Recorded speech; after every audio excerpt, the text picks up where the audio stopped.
Welcome to the Bill Walton Show, featuring conversations with leaders, entrepreneurs, artists, and thinkers. Fresh perspectives on money, culture, politics, and human flourishing. Interesting people, interesting things. Welcome to the Bill Walton Show. I'm Bill Walton. Election integrity.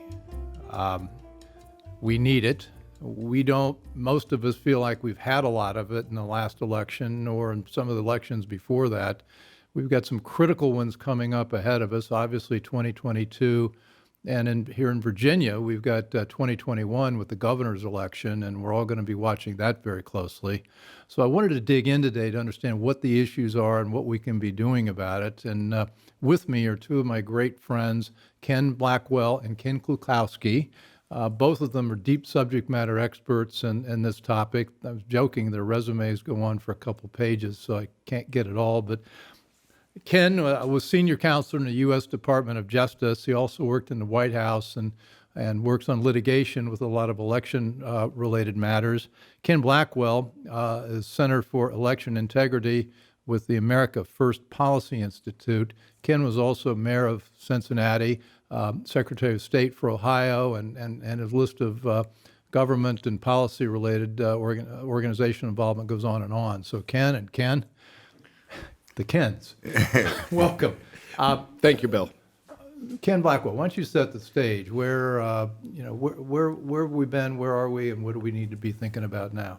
Well, just quickly, Aristotle sort of framed this challenge for us early on when he said that there was a dynamic relationship between the organized power of the state and individual liberty. The framers of our Constitution, the founders of our country, put a harness on that reach of government to actually optimize individual liberty. And in our governance system, the way that we have citizens holding the government accountable is through the ballot box. And so the integrity of our election system is paramount to the confidence that people have in the system. 2020 was an extraordinary year in the American experience. If you go back 100 years, in 1918 we had the Spanish flu pandemic. In 1929 we had the major economic disruption. In 1968 we had riots and violence and disruption across in American cities. In 1974 we had the impeachment. Well, in 2020 we had all of those. And there was an old saying on the left, and it's still current, never let a crisis go to waste. Well, they didn't let the 2020 election go to waste. And so what we saw was a loosening of the chain of custody of ballots. We saw verification processes junked and pushed aside. And as a consequence, we saw major irregularities in that election. And there's a waning confidence that voters have in the integrity of our system. So what we've been working on in these intervening months is things that will tighten the chain of custody and to reestablish verification systems. And the most noted in that case is the photo ID. And that is a point of contention. But if, in fact, we can tighten the chain of custody, reestablish verification systems, we believe that you can put voter confidence back on a plane that's essential. So if we don't get our elections right, we lose our republic. Absolutely. I mean, that's what's at stake. We lose our liberty. Ken? Yeah, that's right. And in fact, I love how Ken started, and one of the things I enjoy about long-form journalism, like we're doing right now, is it gives an opportunity to establish context. If we look at first principles here, if we look at how elections started off in this republic, the way they used to do elections, people would gather together, like in the town square or wherever, on election day, and the clerk or the registrar or whoever they would have a roll of voters, and a person's name. It looks like we have today in the well of the U.S. Senate, where you have someone who a person's name would be announced, and it's something like Bob Smith. And then Bob would raise his hand in the crowd. And then Bob would announce who he was voting for. And so that's how voter ID used to work. That was election integrity, is that all of Bill's neighbors are right there. It'd be like in the U.S. Senate. If someone calls out Joe Manchin and all of a sudden Ted Cruz raises his name and announces a vote, they'd be like, Ted, you're not Joe. I mean, so that's how you were able to make sure that you were matching up the way a person would vote. Now, in the 1800s, we by and large went to a secret ballot system. And there is an upside to that, because let's say Bob Smith had announced he was voting for so-and-so, and everyone in the town hated so-and-so. Bob might be on the outs with his neighbors. He might even get, punched in the nose after he announced his vote. And so I think there's a lot of benefit in terms of avoiding undue pressure and duress and threats of intimidation for people to have the secret ballot. But ever since we went to the secret ballot, the issue is, okay, how can we have that same level of confidence that we're really getting this person's vote that we used to get by It's the voice? individual states, though, that control what type balloting they want to do, what kind of systems they use. Correct. And so generally, all the states went to secret balloting in the 1800s, and then it stayed that way until with a ballot and a ballot box, paper. How did it start evolving towards what we have now?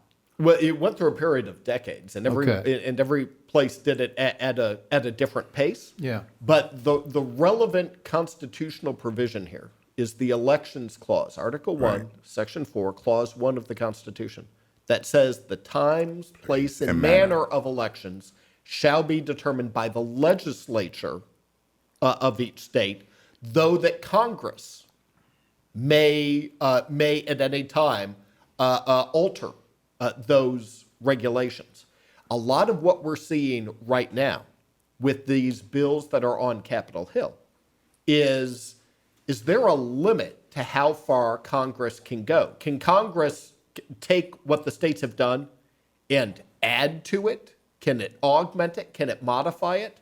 What has never been tried before, and what congressional Democrats are trying to do right now, is a wholesale ouster to pass a multi-hundred-page comprehensive code, citing that authority to alter or modify, citing that authority to completely throw states out of the business and establish a universal federal code. So what's at stake for us right now are the pieces of legislation in Congress, and It's the centralization of power in the federal government, going against the grain of states' rights, and the decentralization of power that the framers established by granting states this authority to set the time, manner, and place.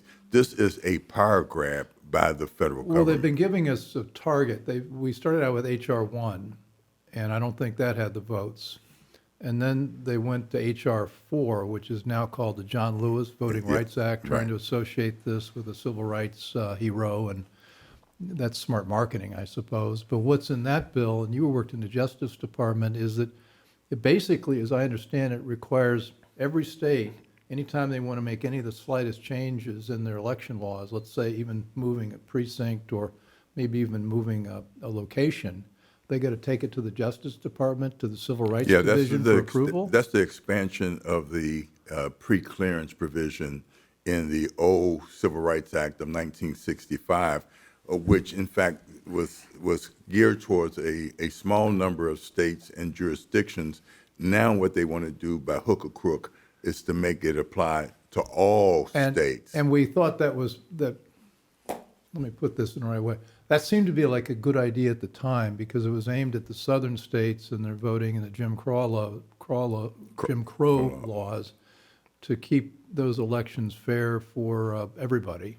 And was that a good idea at the time? Oh, it was a good idea at the time, but in fact, there was major improvements in the election laws at the state level. But let's give a clear example to your viewers. Look, Jim Crow, a black voter would go into a precinct and there was a jar of jelly beans, and that voter would be asked how many jelly beans are in that jar. And if he couldn't get the number, he didn't get the vote.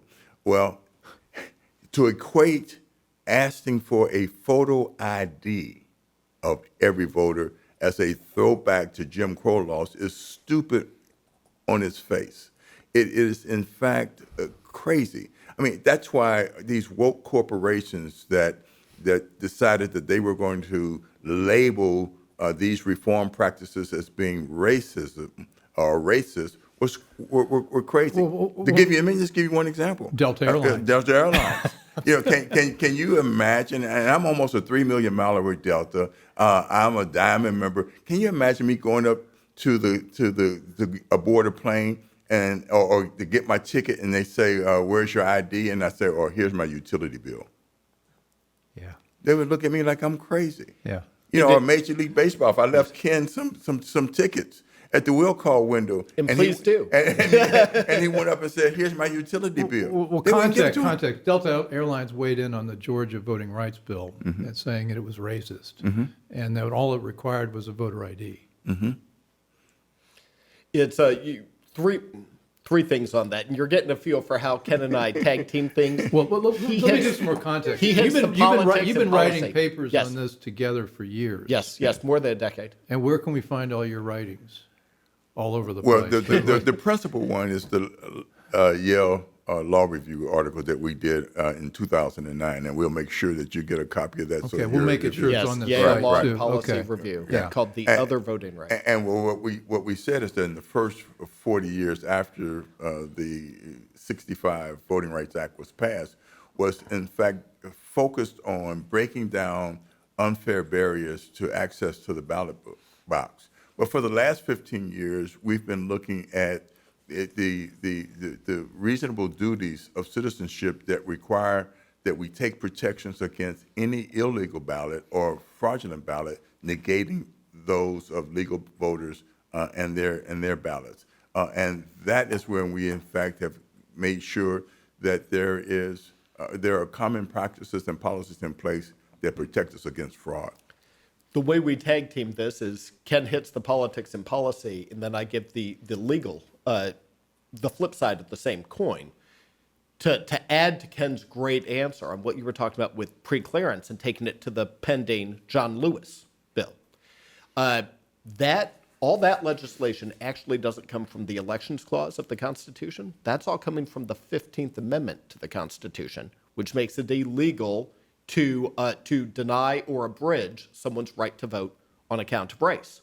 And then Section 2 of that amendment says that Congress can enforce the provisions of that amendment by appropriate legislation. And that's what the Voting Rights Act of 1965 was. It was passed to implement and flesh out the details of the 15th Amendment. But in South Carolina v. Katzenbach in the 1960s, I believe 1966, when the Supreme Court looked at preclearance, they acknowledged that this was a fundamental shift in our system of federalism when it came to elections. They acknowledged that the Constitution gives states the primary role, and that here was the federal government jumping to the fore in that regard. And you have to understand, in the late 1960s, these were the days of the Warren Court, the most liberal years in U.S. Supreme Court history. And even the Warren Court said, this is just barely constitutional. But they said, but what is going on in these places, mainly in the South, it's so egregious, it is so systemic, that those extraordinary circumstances justify extraordinary measures from Congress to combat these violations of voting rights. But that was the mid-1960s. Now, in 1997, in the case City of Bernie v. Flores, the Supreme Court said that the parallel provision in the 14th Amendment, after the Civil War, we passed 3 amendments. 13th Amendment, ending slavery. 14th Amendment, to enact due process and equal protection. 15th Amendment, specifically guaranteeing voting rights.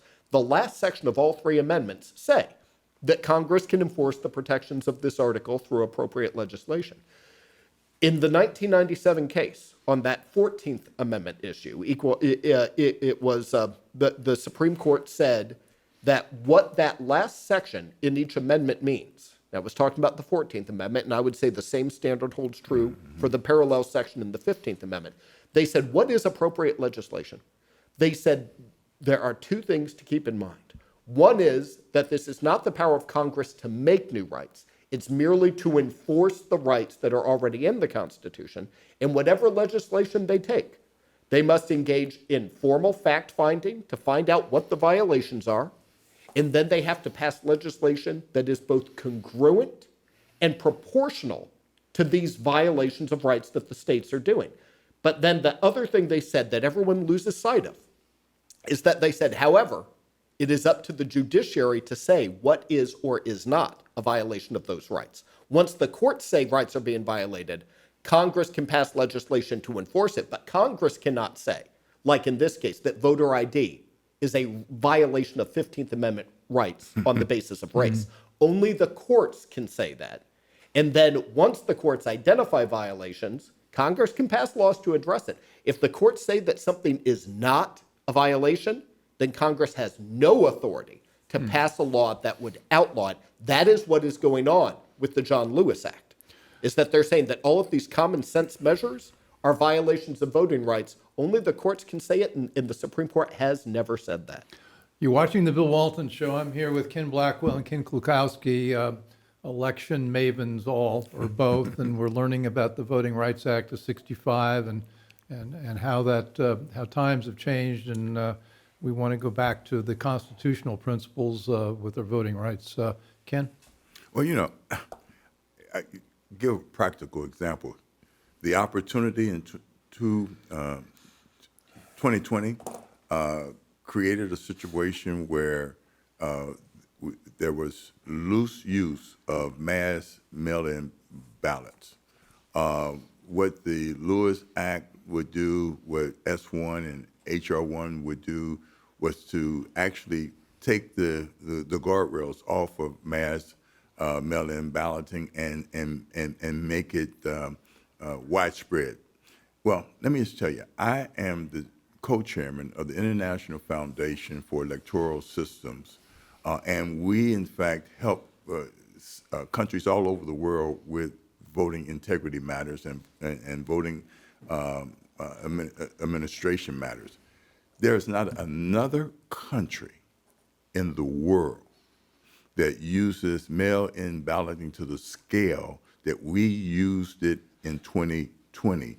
And the reason for that is because you don't have the accountability systems in terms of verification, and you lose the chain of custody, opening the system up to widespread fraud and irregularities and incompetencies, and that would destroy the confidence. And so this is a power struggle. I mean, it's simple put. Yeah, there are a lot of people who think, and I think I'm among them, that the Democrats used the lockdowns, the pandemic, the COVID-19, that crisis to bring about all these election changes, and which benefited them, and now they want to make those permanent. Permanent, that's it. And we can talk about how much that crisis has been overstated, but they certainly have got us in a box now. Yeah. Now, the legislation, is there a single piece of legislation we need to be concerned about?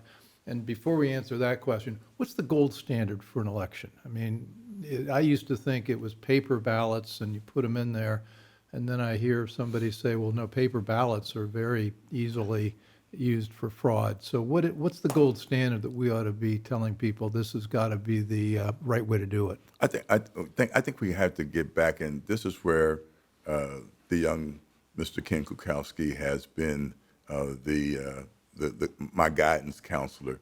That's a big job, Ken.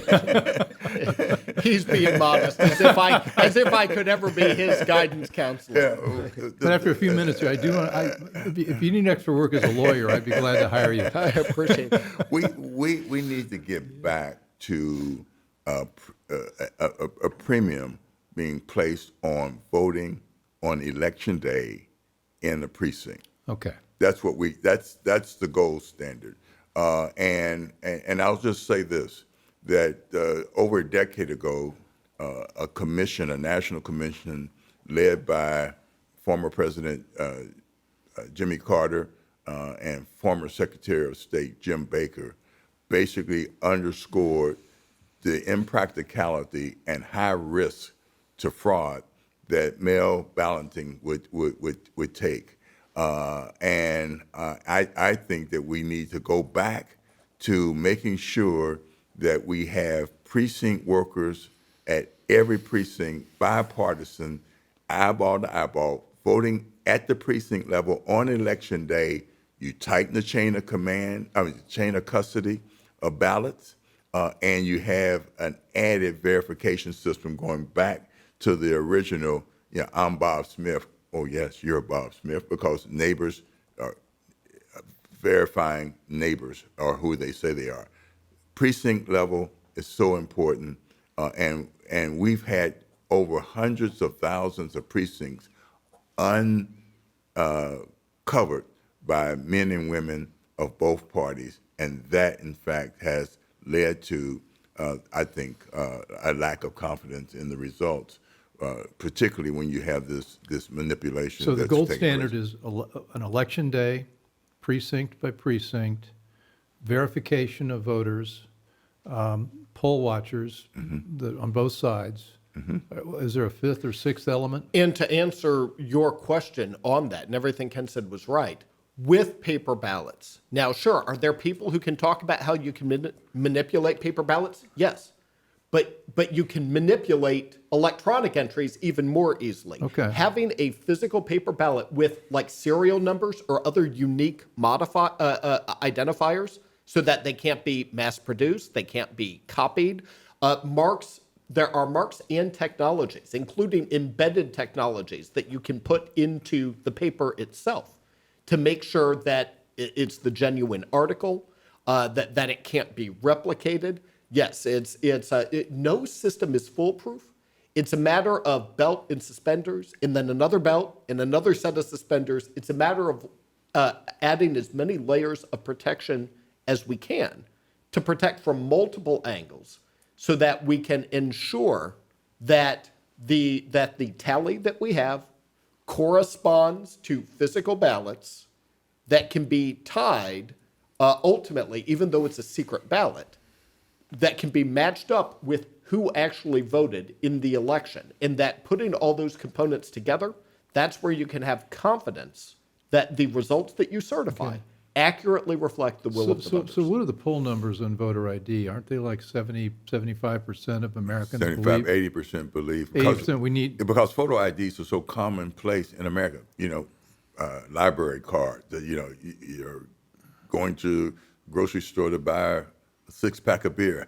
I mean, it's so commonplace to label it as one being unrealistic and a prohibitive requirement is crazy, and to make it tantamount to how many jars, how many jelly beans are in this jar, it's just crazy. They're going to put that at the gate at Delta Airlines. That's right. That's right. I don't know. They're not going to have a lot of people on the plane. That's right.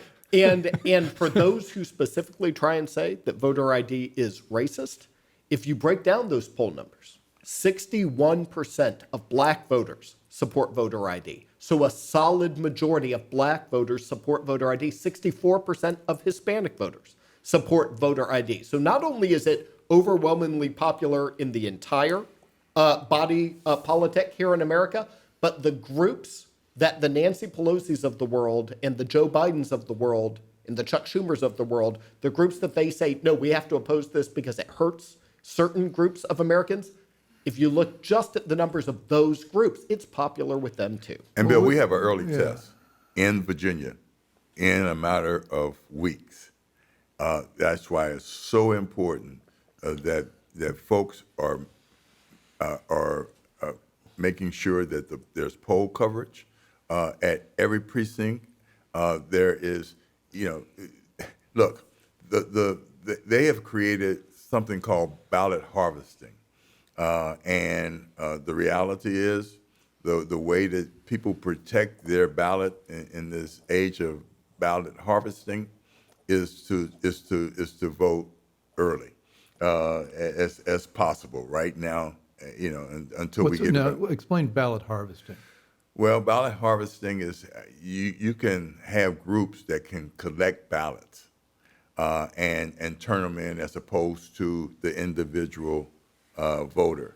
So doesn't so you give have a that whole group lot an opportunity to? Well, wouldn't you think? Because most states would have laws that say that if you can't deliver your ballot in person, it specifies, like a family member or your healthcare provider, that the law specifies if it's anyone other than you, what few types of people can actually touch your ballot and say, I'm delivering a ballot for Bill Walton. He can't be here. He's in the hospital or he's in a nursing home or whatever, but it's I'm his son. And here's who I am, and I am delivering the ballot for him. Ballot harvesting is when there's no restrictions on that. And so all of a sudden you get people from political activist groups who say, oh, I've got a whole bunch of ballots to deliver for. How many states allow ballot harvesting now? The number keeps changing. It does keep changing, but I would say that it's approaching half of the states. Well, I'm trying to get this genie back in the bottle because it all got blown up in 2020. How do we? We have to work on making sure that we curtail or eliminate ballot harvesting, getting back to verification processes and individual responsibility. It's a duty of citizenship that within the four squares of the law, the individual does it. But I want to underscore something I'm saying. Right now, the rules of the game in Virginia allow for ballot harvesting. Yes. We cannot sit on the sideline. We have responsible groups, church groups, what have you, that can encourage folks to constructively use within the four corners of the established rules now, the ballots harvesting. Or if we sit on the sidelines, we're going to watch a candidate in Virginia who is showing electoral superiority get his clock clean by this practice. You mean the candidate who, if Bill and Hillary Clinton had a boy, it would have been named Terry McAuliffe? Is using ballot harvesting. So what do we do about it in Virginia? I mean, I know everybody's watching this from all over, but this bears on the next elections in 2022. What do we need to actually do to stop this? Well, one, first, you make sure that every precinct and polling place is covered on election day. Two, you, in fact, in a responsible manner within the four corners of the law, actually use all of the organizations that we have in our deployment, church-based groups or faith-based groups, what have you, and political groups to make sure that we are, gathering election ballots and legally casting them to make sure that we don't get swamped. Right. We have to win our game. You're watching the Bill Walton Show. I'm here with Ken Klukowski and Ken Blackwell, and we're talking about what we can actually do to make sure we got a free and fair election, initially in Virginia, but then in every state in the country. Ken, sorry. Absolutely. It's because the Democrats have shown what happens when you have a Democrat chief executive, in this case in Virginia, a governor, in both the House and Senate. That's where they made ballot harvesting legal. It is set by law. It can only be undone by law. But that means that once they have it in place, you're going to have to beat, even by the rules that they've installed into the game, you're going to have to play by their rules and overwhelm them and beat them. And then as soon as you have back a majority, and in this case the governor's mentioned, you need to fix those laws. And to take the high ground of the law here, just this summer, in the case Brnovich versus Democrat National Committee, the DNC had sued saying that Arizona was violating the Voting Rights Act, to go back what we've been saying, because they did not allow ballot harvesting. And the Supreme Court came down and said resoundingly that Arizona's had a legal right to make that decision. Not that it had to be legal, not that it had to be illegal, but that it belongs to the states to decide that. It doesn't violate any federal law to say no ballot harvesting. Well, I tell you, as soon as we win using ballot harvesting, we will pick up advocates for doing away with it that are Democrats. Yeah, that's right. They'll lose interest in it if we win an election. And let me tell you, I want to just make this clear. They have gaslighted the public into believing that Republicans are the minority party in this country. Republicans control more chambers of state legislatures, more governors, more county commission seats. We are not the minority. And therefore, if we use within the four corners of the law this tool that they have created and we win, they would then join us in correcting the process. So we need to get into ballot harvesting. How do we do that in Virginia? Well, I love beating up in their own game. I leave election day operations mainly to others, but an example would be people of faith, like in Virginia, are supporting Glenn Youngkin's campaign. So it's like saying, okay, then we'll set up voting operations through your local church, and then the church can drop off a batch of ballots, because if you don't do it early for the states that allow it, what we are seeing in state after state where Democrats have enacted these laws, you have people showing up on election day who are told, wait, our records say you already voted. What about groups focused on education? I mean, Terry McAuliffe has now told us that he does not believe parents should have any say in how their children are educated. He just said that in a debate with Glenn Youngkin. It was a stunning moment. Oh, yes. And McAuliffe firmly believes that critical race theory belongs in the curriculum, and that's one thing that's got everybody very upset, at least people on our side. Is there a group that could be focused in education that could harvest ballots? Well, I just tell you, look, the Virginia Policy Institute, is working with a number of national organizations, the Conservative Partnership Initiative or Institute, Freedom Works, Family Research Council. All of these groups, have to have a coordinated effort to make sure that these harvested ballots by McAuliffe's forces, are swamped by harvested ballots from our side, and then when we have control again, as Ken has indicated, I think we need to work back to a system that is less subjective to misuse. I don't advocate the misuse of the system. There are ways and legal ways that you do ballot harvesting. Why not play by those rules? That's otherwise it's unilateral disarmament. You can't unilaterally disarm. Yeah. That's right. So we got just a couple minutes left because I got to let you guys go back into onto the battlefield. Let's come back to the federal issue, the John Wright's Voting Act. Where does that stand? Is there any other bad stuff in Congress that is also related to that, or is that the main thing we need to be concerned about? There are two statutes pending. One is that, and the other is when Joe Manchin, who by some measures could be called the most powerful man in Washington right now, when he indicated that he had concerns about H.R. 1, the first big attempted total takeover, like 900 pages, a huge law. Some of it elections clause, some of it 15th Amendment, just everything, some of it campaign finance and First Amendment, everything you could imagine. They tried cramming into a big federal takeover. When he became clear that he was not going to support that, they have written a light version of H.R. 1. So the two bills currently are the John Lewis Act and then the watered-down H.R. 1, which took out the parts that Joe Manchin had publicly explained he was not comfortable with. So they just wrote a new bill that took out those things, hoping to get his vote. But my guess is that the up. bill, the John Wright's voting bill light, is almost as bad as the first one. Well, that one is one is like carpet bombing, and the other is like a guided missile that takes out the center of town. So because it's the carpet bombing, his hope is not an over horizon. We've seen.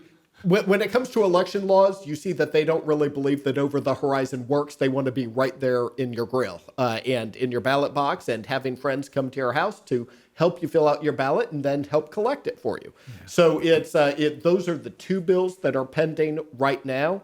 What it will all turn on is that Chuck Schumer is trying to say this can be done through reconciliation on a 50-50 vote, so long as Joe Manchin and Kyrsten Sinema and other people of goodwill, regardless of their regardless of their party affiliation, say, I'm not going to blow up the Senate rules. This is still subject to a 60-vote So this is threshold. yet another bad thing being rolled into the reconciliation bill? They're Along with trying climate to. change? Right, they're trying to. Right, and look, Joe Manchin has to decide if he's going to be a puppet of Nancy Pelosi and Chuck Schumer, or if he's going to vote the interests not only of the nation, but of West Virginians. West Virginia went 70% for Donald Trump, maybe oh, 75. What are the people of West Virginia doing now? Well, I all would- of the polling that I see is that Joe Manchin is underwater. He, in fact, is losing popularity every time he looks as if he's, shoulder to shoulder with Nancy Pelosi and Chuck Schumer. Look, I know that we're near the end. One of the things. Take us out of this. One of the great things about being the senior Ken is that I can let him talk, and then I can say, "Well said, son." I would just leave you with a comment from the great abolitionist Frederick Douglass. Frederick Douglass said, "Those who are whooped easiest are whooped most often." My message is simple: fight, and fight now. Okay. I'm with you. Ken Blackwell, Ken Klukowski, thanks for joining Bill Walton Show. Thank you, Bill. We'll have you back with we'll hopefully take a couple victory laps soon. And thanks for fighting this fight, and I'm glad to be part of it with you. So anyway, thanks you all for watching the Bill Walton Show, and you can find us on all the major podcast platforms, including YouTube, some of the time, unless they've pulled us. I don't think they will for this one. But anyway, this is a great conversation, and we'll be back to tell you more as we make progress in this front. Thanks. I hope you enjoyed the conversation. Want more? Click the subscribe button or head over to thebillwaltonshow.com to choose from over 100 episodes. You can also learn more about our guest on our Interesting People page. And send us your comments. We read every one, and your thoughts help us guide the show. If it's easier for you to listen, check out our podcast page and subscribe there. In return, we'll keep you informed about what's true, what's right, and what's next. Thanks for joining.